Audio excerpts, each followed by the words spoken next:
Afternoon everyone, time for our story, and we're up to chapter 10 of Percy Jackson and the Lightning Thief, and this chapter's called I Ruin a Perfectly Good Bus.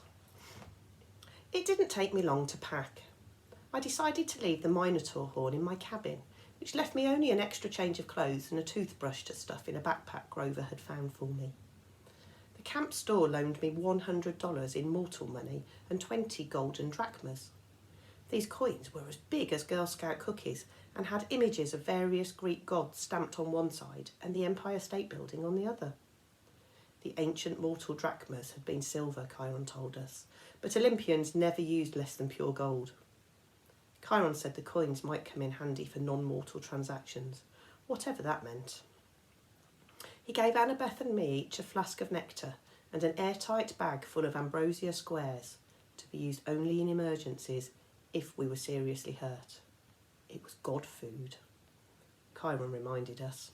It would cure us of almost any injury, but it was lethal to mortals. Too much of it would make a half-blood very, very feverish. An overdose would burn us up, literally. Annabeth was bringing her Magic Yankees cap, which she told me had been a 12th birthday present from her mum. She carried a book on famous classical architecture, written in ancient Greek, to read when she got bored, and a long bronze knife hidden in her shirt sleeve. I was sure the knife would get us busted the first time we went through a metal detector.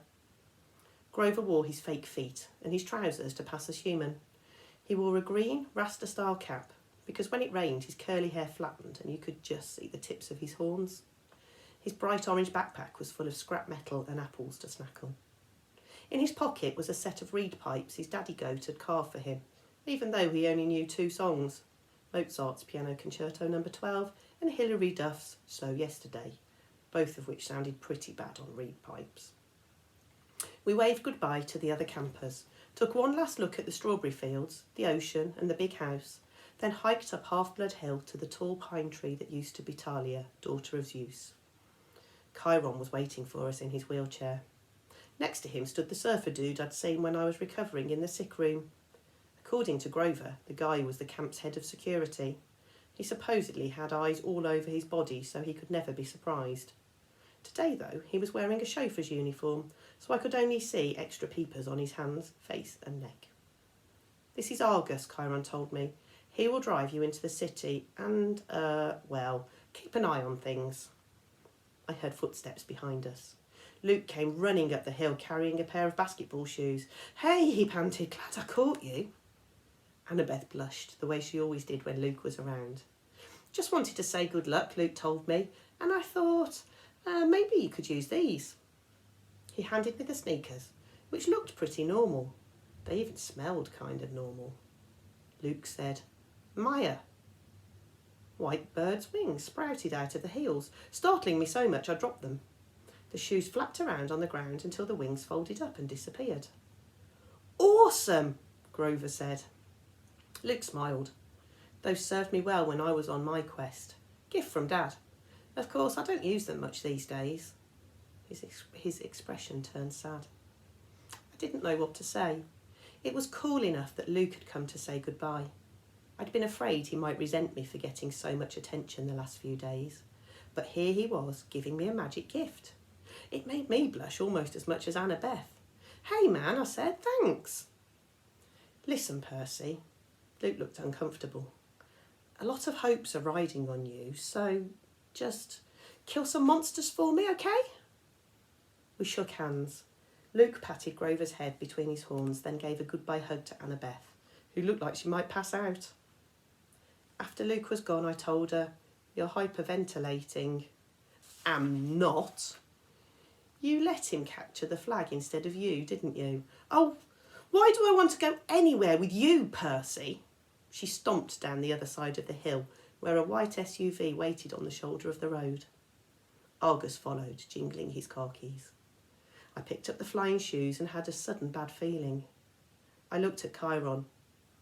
I won't be able to use these, will I? He shook his head. Luke meant well, Percy, but taking to the air? That would not be wise for you.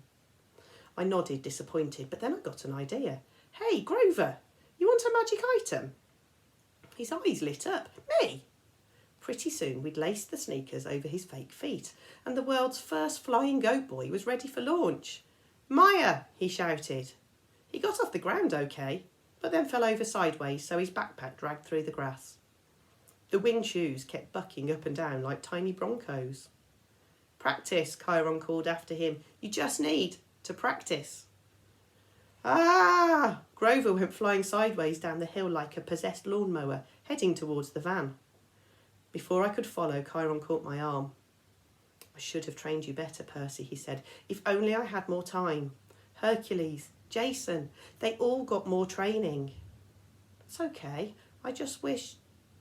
I stopped myself because I was about to sound like a brat. I was wishing my dad had given me a cool magic item to help on the quest, something as good as Luke's flying shoes or Annabeth's invisible cap. "What am I thinking?" Chiron cried. "I can't let you go away without this." He pulled a pen from his coat pocket and handed it to me. It was an ordinary disposable ballpoint. Black ink, removable cap. Probably cost 30 cents. "Gee," I said. "Thanks." "Percy, that's a gift from your father.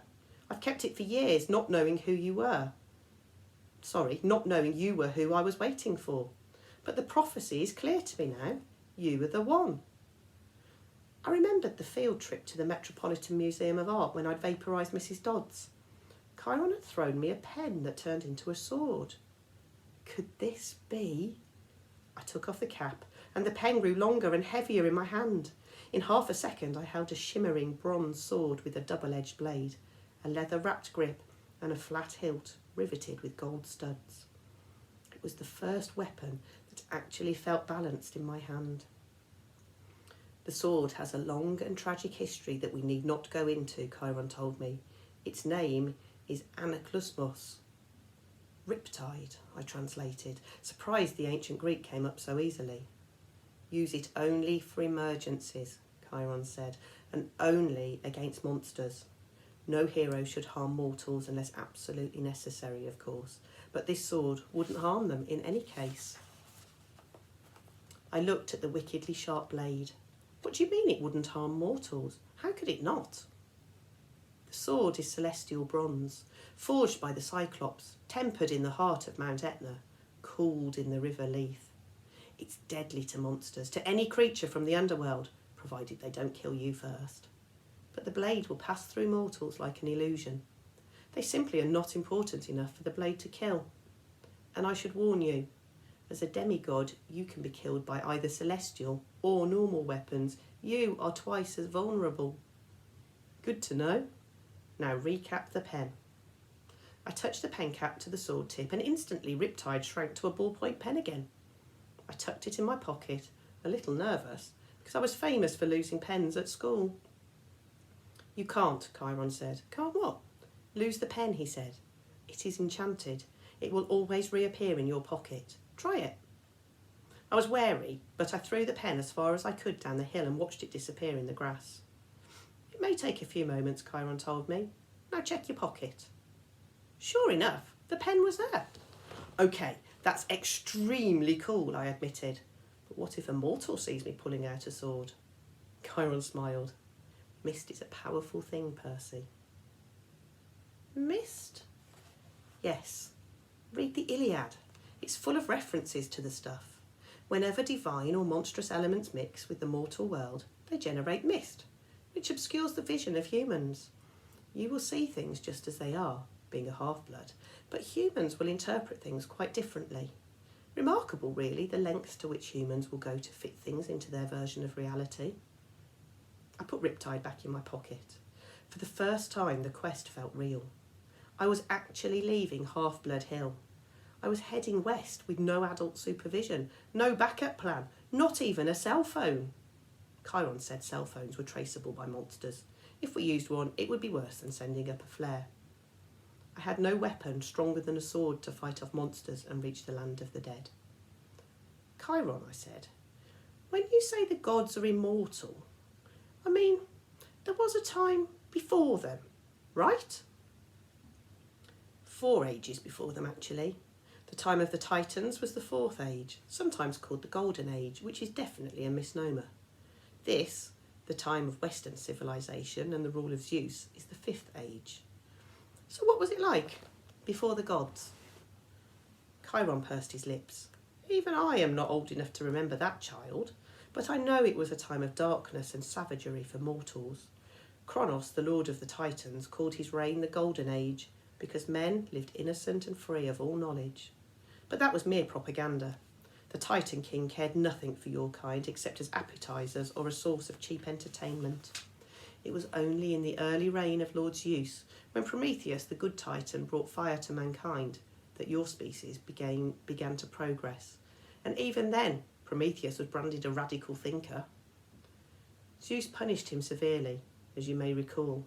Of course, eventually the gods warmed to humans and Western civilization was born. But the gods can't die now, right? I mean, as long as Western civilization is alive, they're alive. So, even if I failed, nothing could happen so bad it would mess up everything, right? Chiron gave me a melancholy smile. No one knows how long the age of the West will last, Percy. The gods are immortal, yes, but then so were the Titans. They still exist, locked away in their various prisons, forced to endure endless pain and punishment, reduced in power, but still very much alive. May the fates forbid that the gods should ever suffer such a doom, or that we should ever return to the darkness and chaos of the past. All we can do, child, is follow our destiny. Our destiny? Assuming we know what that is. Relax, Chiron told me. Keep a clear head. And remember, you may be about to prevent the biggest war in human history. Relax, I said. I'm very relaxed. When I got to the bottom of the hill, I looked back. Under the pine tree that used to be Talia, daughter of Zeus, Chiron was now standing in full horseman form, holding his bow high in salute. Just your typical summer camp send-off by your typical centaur. Argus drove us out of the countryside and into western Long Island. It felt weird to be on a highway again. Annabeth and Grover sitting next to me as if we were normal carpoolers. After 2 weeks at Half-Blood Hill, the real world seemed like a fantasy.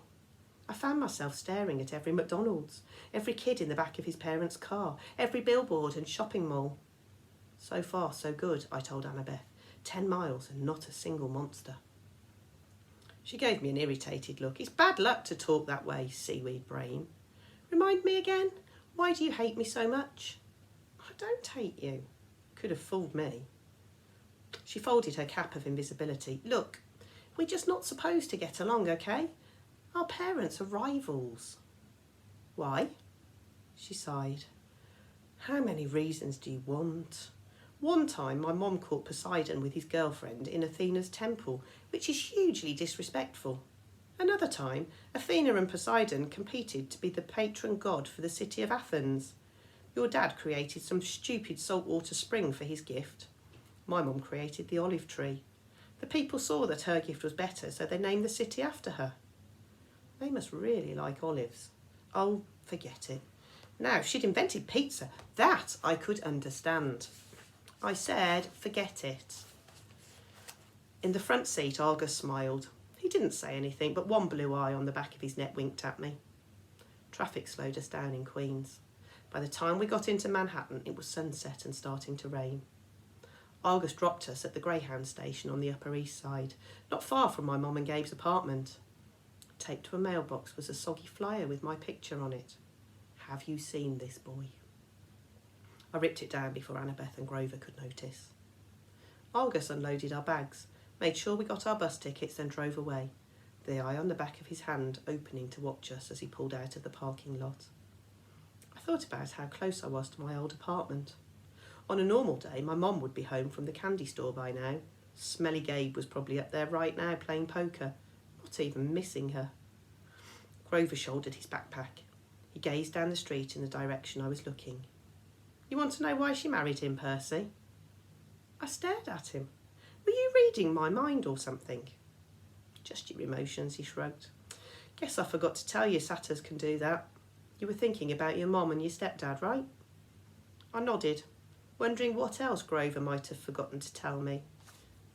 Your mom married Gabe for you, Grover told me. You call him smelly, but you've got no idea. The guy has this aura. Yuck, I can smell him from here. I can smell traces of him on you, and you haven't been near him for a fortnight. Thanks, I said. Where's the nearest shower? You should be grateful, Percy. Your stepfather smells so repulsively human, he could mask the presence of any demigod. As soon as I took a whiff inside his Camaro, I knew. Gabe has been covering your scent for years. If you hadn't lived with him every summer, you probably would have been found by monsters a long time ago. Your mom stayed with him to protect you. She was a smart lady. She must have loved you a lot to put up with that guy, if that makes you feel any better. It didn't, but I forced myself not to show it. I'll see her again, I thought. She isn't gone. I wondered if Grover could still read my emotions, mixed up as they were. I was glad he and Annabeth were with me, but I felt guilty that I hadn't been straight with them. I hadn't told them the real reason I'd said yes to this crazy quest. The truth was, I didn't care about retrieving Zeus's lightning bolt, or saving the world, or even helping my father out of trouble. The more I thought about it, I resented Poseidon for never visiting me, never helping my mum, never even sending a lousy child support check. He'd only claimed me because he needed a job done. All I cared about was my mum. Hades had taken her unfairly, and Hades was going to give her back. You will be betrayed by one who calls you a friend, the oracle whispered in my mind. You will fail to save what matters most in the end. Shut up, I told it. The rain kept coming down. We got restless waiting for the bus and decided to play some hacky sack with one of Grover's apples. Annabeth was unbelievable. She could bounce the apple off her knee, her elbow, her shoulder, whatever. I wasn't too bad myself. The game ended when I tossed the apple towards Grover and it got too close to his mouth. In one mega goat bite, our hacky sack disappeared, core, stem and all. Grover blushed. He tried to apologise, but Annabeth and I were too busy cracking up. Finally the bus came. As we stood in line to board, Grover started looking around, sniffing the air like he smelt his favourite school cafeteria delicacy, enchiladas. What is it? I asked. I don't know, he said tensely. Maybe it's nothing. But I could tell it wasn't nothing. I started looking over my shoulder too. I was relieved when we finally got on board and found seats together in the back of the bus. We stowed our backpacks. Annabeth kept slapping her Yankees cap nervously against her thigh. As the last passengers got on, Annabeth clamped her hand onto my knee. Percy! An old lady had just boarded the bus. She wore a crumpled velvet dress, lace gloves, and a shapeless orange knit hat that shadowed her face, and she carried a big paisley purse.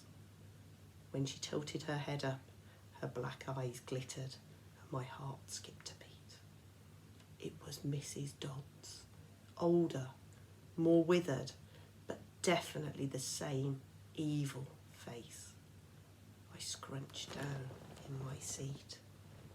Behind her came two more old ladies, one in a green hat, one in a purple hat. Otherwise, they looked exactly like Mrs. Dodds.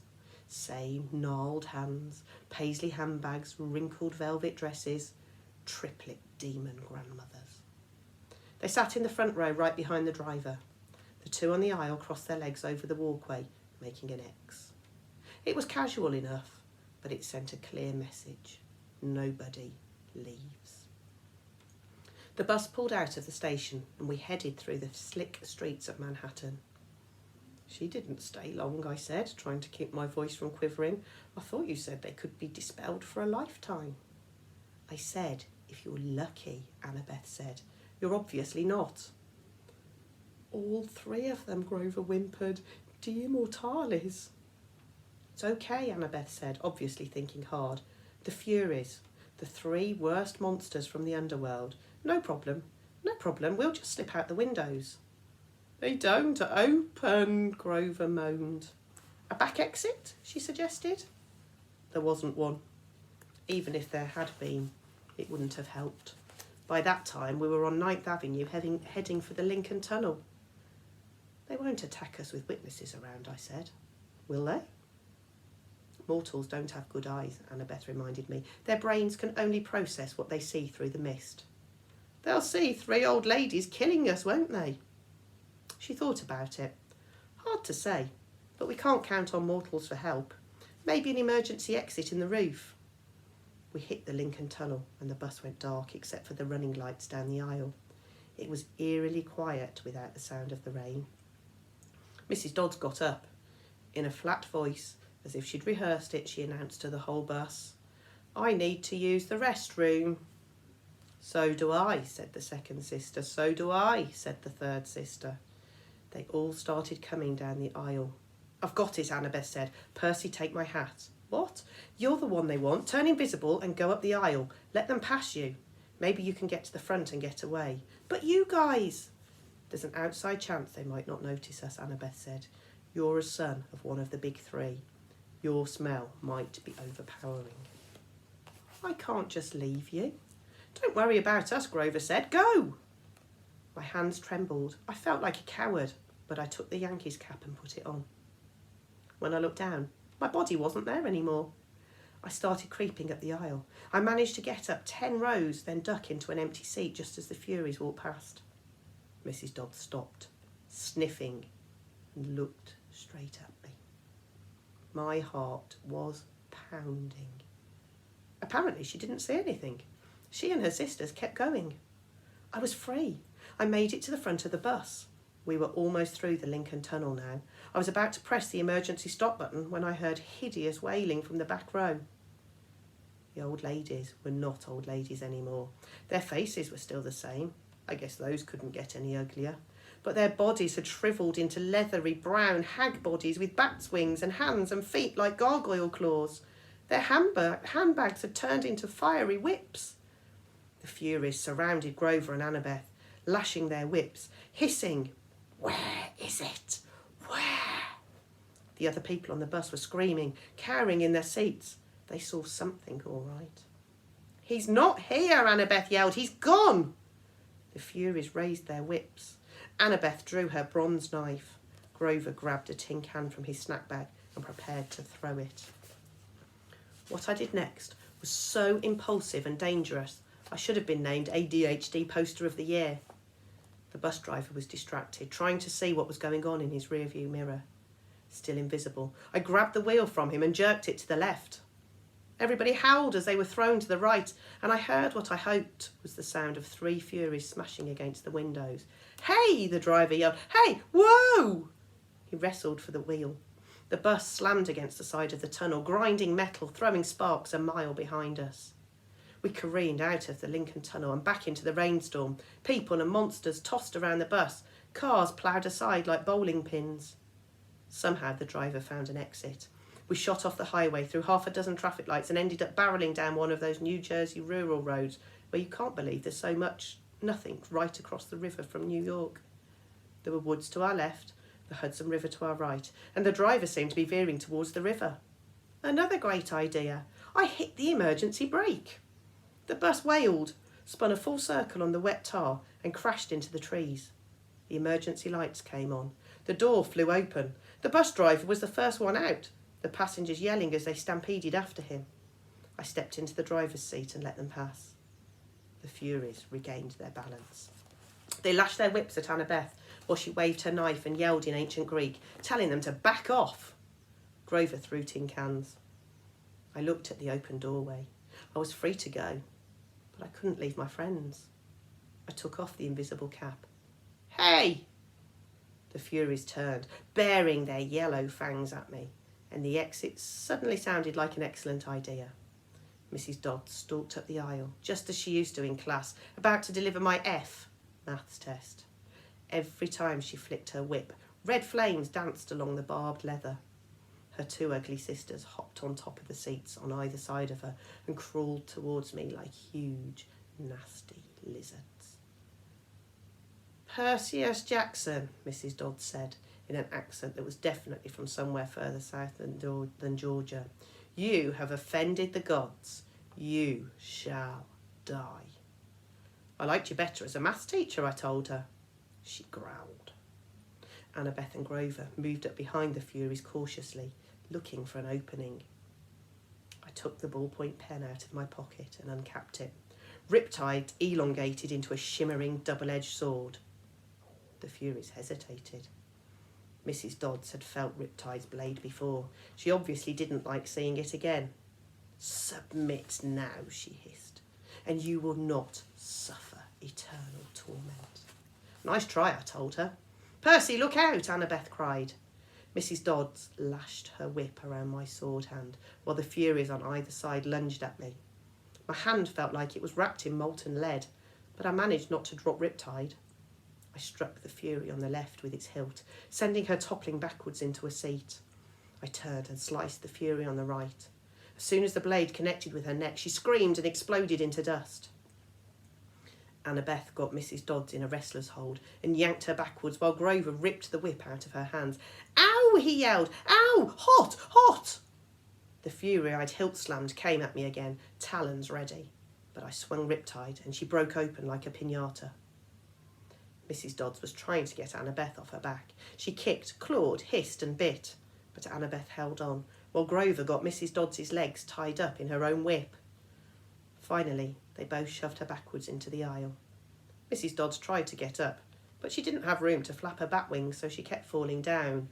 "Zeus will destroy you," she promised. "Hades will have your soul." "Brachas meas vesimini," I yelled. I wasn't sure where the Latin came from. I think it meant, "eat my pants." Thunder shook the bus. The hair rose on the back of my neck. "Get out!" Annabeth yelled at me. "Now!" I didn't need any encouragement. We rushed outside and found the other passengers wandering around in a daze, arguing with the driver, or running around in circles yelling, "We're going to die!" A Hawaiian-shirted tourist with a camera snapped my photograph before I could recap my sword. "Our bags," Grover realised. "We left our..." Boom! The windows of the bus exploded as the passengers ran for cover.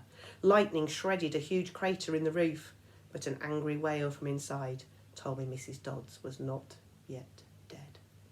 "Run," Annabeth said. "She's calling for reinforcements. We have to get out of here." We plunged into the woods as the rain poured down, the bus in flames behind us, and nothing but darkness ahead. That's the end for today. See you tomorrow.